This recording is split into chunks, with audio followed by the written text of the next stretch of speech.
Ki Rangga Agung Sedayu memandang Suandaru yang terlihat sedikit tegang. Dua rahangnya tampak mengeras, namun Suandaru seperti tidak peduli dengan tatap mata kakak seperguruannya. Lalu Agung Sedayu bertanya, "Sebenarnya saya belum mengerti maksud sebenarnya dari Ki Prayogo. Tetapi jika Ki Prayogo menyinggung nama Ki Ambara lalu mengatakan sesuatu tentang pengulangan dari satu peristiwa besar, apakah ini berarti Ki Prayogo adalah seorang duta dari mereka yang akan memulai sebuah gerakan?" Sambil memandang raut wajah Agung Sedayu dengan tatap mata tajam, Ki Prayogo balik bertanya, "Apakah kalian tidak mendengar orang yang disebut-sebut oleh pengikutnya sebagai Panembahan tanpa bayangan?" "Panembahan?" Alis Agung Sedayu saling bertaut sambil mendesah, "Hanya ada satu Panembahan di Mataram." Ki Prayogo lantas bersedekap dan berkata dengan dada sedikit terangkat, "Aku membawa berita penting dan lebih dahulu menyampaikannya pada kalian lebih cepat dari para petugas Sandi Mataram." Agung Sedayu belum mempunyai dugaan tentang sosok yang disebut sebagai Panembahan tanpa bayangan oleh Ki Prayogo. Pada saat itu, satu pertanyaan tampak membersit dari sorot mata Suandaru. Sejenak ia berhenti menggerakkan galah lalu bertanya, "Ki Prayogo, apakah engkau sedang tidak membuat percakapan bohong pada kami?" "Aku mendengarnya lalu mengatakan itu pada kalian karena aku juga mendengar bahwa telah terjadi keributan kecil di Mataram," kata Ki Prayogo seolah tidak mengacuhkan pertanyaan Suandaru geni.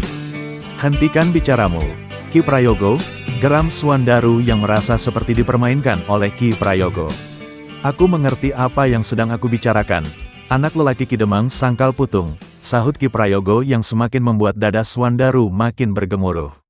Selangkah maju ia lebih dekat pada Suandaru geni. Kemudian dengan tenang ia berkata, "Aku memang seorang pedagang. Banyak wilayah Mataram telah aku datangi. Keributan kecil yang baru aku katakan pada kalian mungkin memang sengaja tidak dikabarkan secara luas oleh Ki Patih Mandaraka." Sejenak ia berpaling pada Agung Sedayu yang tampak menyimak ucapannya penuh perhatian. "Sungguh ini bukan kata-kata bohong yang sengaja aku tiupkan pada kalian. Dan jika kalian memang tidak, atau mungkin belum mengetahuinya, percayalah bahwa sebenarnya pemimpin kalian di Mataram sedang berbuat yang terbaik," lanjut Ki Prayogo. Setelah menarik napas panjang, Ki Prayogo meneruskan, "Tentu kalian dapat menghubungkan peristiwa yang terjadi di Tanah Perdikan dengan keributan di Mataram. Aku tidak peduli dengan yang telah terjadi di Mataram. Tandas Suandaru, katakan jika kau mengetahui orang yang mampu mencegah keributan lebih luas." "Seorang berpangkat Tumenggung," kata Ki Prayogo, "aku mendengarnya dari seorang senapati." Ini menjadi menarik, Suandaru, tiba-tiba Agung Sedayu membuka suara. "Tidak ada yang lebih menarik dibandingkan Kademangan Sangkal Putung." Sorot mata Suandaru tajam memandang Ki Prayogo. Agung Sedayu menarik napas dalam-dalam, ujarnya, sedikit bersikap tenang akan membuat segalanya menjadi benderang. "Tidak mungkin ada ketenangan selagi belum terlihat keadaan di Pedukuhan Induk," sahut Suandaru tanpa mengalihkan pandangannya. "Ki Prayogo, sebenarnya kau telah membuatku benar-benar hampir tak dapat mengendalikan diri. Bila kau belum tenggelam di Kali Progo, itu karena aku segan pada kakak seperguruanku." Seperti melepas rasa kesalnya, Suandaru kembali mendorong galah agar rakit melaju lebih cepat. "Ki Prayogo," kata Agung Sedayu, "Anda telah mendatangi Tanah Perdikan dan sudah barang tentu Anda juga telah mengenal saya sebagai pemimpin pasukan khusus Mataram." "Seperti itulah kenyataannya Ki Rangga," sahut Ki Prayogo. Agung Sedayu meneruskan ucapannya, "Dan kabar yang Anda katakan pada kami memunculkan pertanyaan, terutama bagi saya. Selain itu, Anda juga telah mengatakan bahwa ada kemungkinan para pemimpin Mataram dengan sengaja menyimpan berita keributan dengan alasan yang masuk akal. Lalu, siapakah sebenarnya Ki Prayogo sendiri? Saya ingatkan bahwa berita itu Anda dapatkan dari seorang senopati. Aku tidak mengurangi sedikit pun dari yang aku ketahui. Tidak pula menambah," kata Agung Sedayu dengan sikap tubuh seolah ingin memastikan tidak berhadapan dengan orang yang salah. "Tidak pula menambah," ucap Ki Prayogo. "Baiklah." Agung Sedayu bergeser setapak, "Saya dapat percaya Ki Sanak untuk sementara waktu. Dan kepercayaan itu bukan tanpa alasan, karena seperti yang Anda katakan, bahwa kebakaran yang menimpa Tanah Perdikan sebenarnya dapat dihubungkan dengan keributan yang terjadi di Kota Raja." Agung Sedayu menempatkan kewaspadaan menghadapi orang yang baru dikenalnya, tetapi telah memberinya berita mengejutkan. "Lebih tepatnya adalah serangan kecil," ucap Ki Prayogo. "Tidak ada perbedaan di antara keduanya," sahut Suandaru. "Ada perbedaan," Ki Swandaru.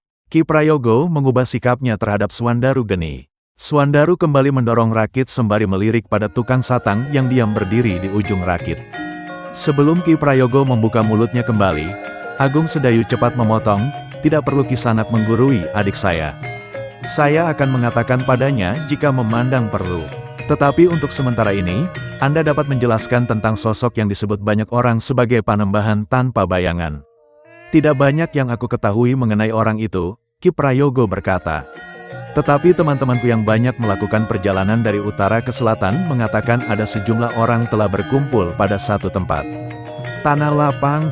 "Tidak," jawab Ki Prayogo. "Bukan tanah lapang.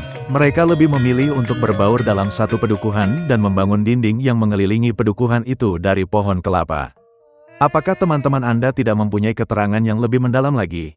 "Tidak ada Ki Rangga." Ki Prayogo menarik napas dalam-dalam lalu. Pedukuhan itu begitu tertutup jika dilihat dari luar, tetapi sekelompok orang terlihat berulang kali keluar masuk atau terkadang melakukan kegiatan di sekitar pedukuhan kecil itu.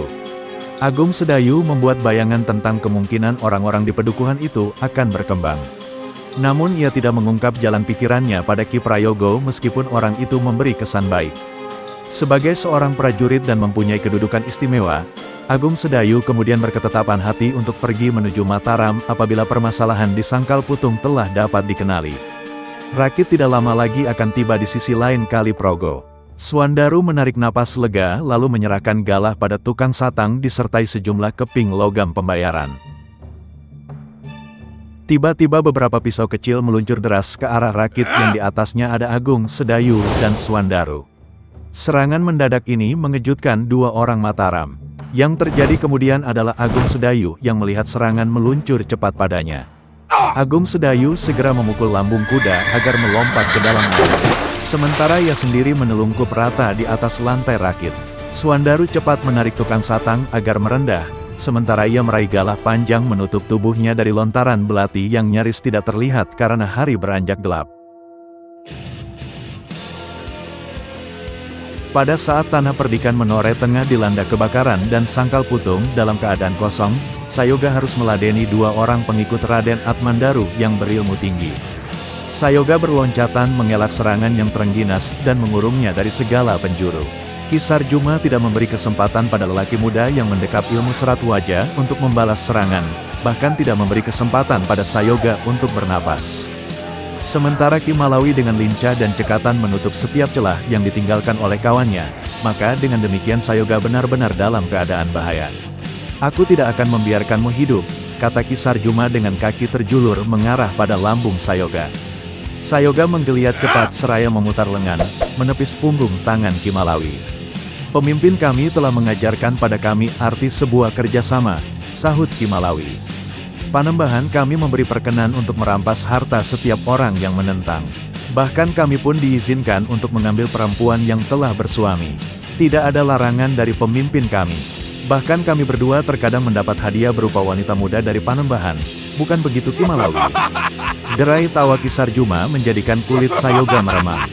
Sebagai seorang anak yang tumbuh berkembang dalam pengajaran Ki Wijil, Sayoga banyak menyerap pengertian tentang hubungan dengan orang lain.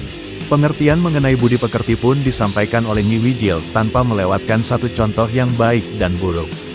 Bahkan dalam benturan besar melawan orang-orang perguruan Kedung Jati, Sayoga secara sadar telah melepaskan seorang lawan hanya karena senjata lawannya terlepas dari genggaman. Pada saat itu, ia segera beralih menyerang seorang putut yang sedang terlibat dalam pengeroyokan salah seorang senapati dari pasukan Untara.